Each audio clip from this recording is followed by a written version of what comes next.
Olá, começa agora o programa Transição, a visão espírita para um novo tempo. No programa de hoje, o tema a ser abordado é criacionismo e evolucionismo. E para abordar esse tema, que nas últimas semanas, nos últimos meses, a mídia tem trazido esse tema, as revistas também semanais, então nós vamos pedir que Divaldo Pereira Franco, nosso querido convidado de hoje, possa conceituar essas duas questões. Primeiro, muito obrigada pela tua presença, Divaldo. Um grande prazer, Delmar. E agora, conceituar criacionismo e evolucionismo. O criacionismo é a doutrina que se encontra exarada no Gênesis, na Bíblia. É a proposta apresentada por Moisés a respeito da criação do mundo. Allan Kardec, com muita propriedade, fazendo uma análise dessa questão, informa: à época de Moisés, a cultura era muito limitada. O nível de consciência das pessoas, principalmente do hebreu, um povo nômade pastoril, que ainda não havia encontrado a denominada Terra da Promissão, não teria como entender a criação do universo. Então Moisés, inspiradamente, utilizou-se de símbolos compatíveis com o nível daquelas inteligências. E então nos dá a ideia da criação em 7 dias, sendo que o último é o do repouso. Nessa proposta mosaica, nós poderemos ver, de certo modo, a sabedoria, porque se transformarmos os dias em eras, veremos que, de alguma forma, ele percebeu a grandiosidade do universo. O criacionismo bíblico, portanto, é aquele que nos oferece a presença de Adão, arrancado do lodo da terra, daí a palavra Adão, que vem do barro da terra, no qual, depois de modelar esta forma humana, Deus teria aplicado o hálito da vida à alma, e Adão se torna a primeira criatura humana. Logo depois, Deus dá-se conta que não ficava bem ao homem viver a sós, e então adormece Adão e tira-lhe uma costela, modelando a mulher. Aí nós vemos o surgimento do machismo, em que a mulher não é um ser independente, é parte do homem. Ela deve sempre servi-lo, infelizmente. Foi a colocação que defluiu desta formação bíblica. A imagem é muito bela, porque o lodo da terra é naturalmente a essência das substâncias químicas que irão formar o corpo, mas não de um momento para o outro. Segundo os modernos estudiosos, o nosso universo tem aproximadamente 15 bilhões de anos, desde a explosão das partículas que se equilibravam e, de repente, uma delas potencializou-se e veio o Big Bang. Nesses 15 bilhões de anos, essas partículas expandiram-se pelo universo e delas, há aproximadamente 2 bilhões de anos, uma massa que se desloca irá ter condições propícias para o surgimento da vida. Até aí estamos dentro do criacionismo. É o fenômeno em que a divindade elege a vida e supervisiona todo o universo. A partir, portanto, desses 2 bilhões de anos, as primeiras moléculas, que segundo os especialistas, eram resultado das ondas golpeando as rochas e liberando os açúcares, que na intimidade das águas vão formar os primeiros organismos monocelulares, depois pluricelulares, as algas marinhas. Aí já temos o evolucionismo, porque vai havendo a modificação natural daquelas moléculas.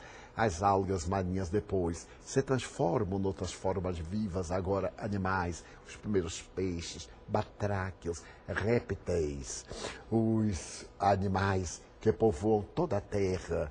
E logo depois nós vamos ver que desses animais irá surgir entre os macacos, os hominídeos.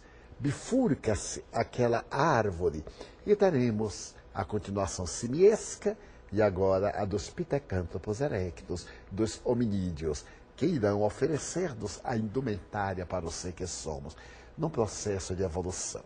A princípio, dominou a teoria do criacionismo. Deus fez o ser de um momento para o outro. Se fizermos uma análise muito rápida, vemos que não há imaginação que possa atingir essa realidade, pegar o barro da Terra e transformar em 70 trilhões de células. Somente o cérebro são 100 bilhões de neurônios. O nosso aparelho circulatório mede, no ser adulto, de 150 mil a 190 mil quilômetros de veias, vasos e artérias. Seria um super milagre. Mas muito bem, creiamos que assim foi. Por que Deus não fez a mulher da mesma forma? Fê-la de uma costela, modelando de uma costela do homem um ser na estatura de uma mulher. São imagens que Jung chamará arquétipos, porque vai entrar na mitologia e em breve. Então, essa corrente predominou até 1859, quando Charles Darwin, depois da sua longa e notável viagem com o Beagle, ele descobre praticamente o mundo, principalmente quando ele está pela América do Sul e passa pelas ilhas mais remotas do Pacífico e vê as mudanças dos tipos, as suas transformações, as folhas, outros animais ainda pré-históricos ali em transformações, que retornando a Londres durante muitos anos estuda e termina por publicar a sua obra, Teoria da Origem, da Seleção Natural, da diversidade das espécies, oferecendo margem ao materialismo, que não aceitava a teoria criacionista.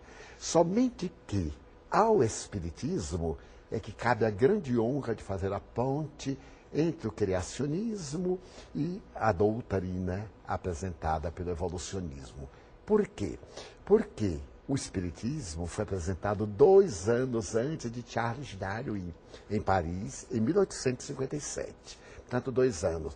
A teoria espírita evolucionista, tudo progride a natureza, desde o átomo primitivo até o arcanjo. Porque o arcanjo de hoje foi átomo de ontem, assim como o átomo de hoje será arcanjo de amanhã. Responderam os espíritos Allan Kardec na questão 540. Mas chegou-se, neste momento, a um estado de perfeita harmonia. O fundamentalismo bíblico, criacionismo, e o materialismo, através do evolucionismo.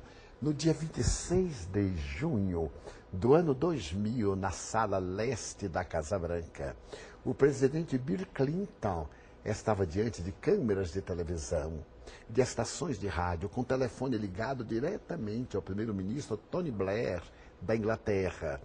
Quando então, durante o seu discurso, ele disse que este é o momento mais grandioso da humanidade. E agora sabemos como Deus criou a vida. Era o momento em que se apresentava o rascunho da decodificação do genoma humano. Ali estava ao lado o patrocinador que dirigiu todo esse projeto da decodificação do genoma, o Dr. Francis Collins. E do outro lado, o representante do laboratório Celera. Ora bem, o genoma humano decodificado veio mostrar que nós somos portadores de uma grandiosidade que a mente não pode sequer abarcar de uma vez. Porque são 3 bilhões de letras no genoma. Cada letra, que é um símbolo, sobre 4 bases.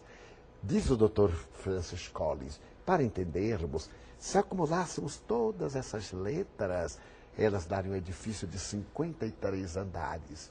E se fôssemos ler todo o genoma decodificado sem parar, cada letra por segundo, demoraríamos 35 anos.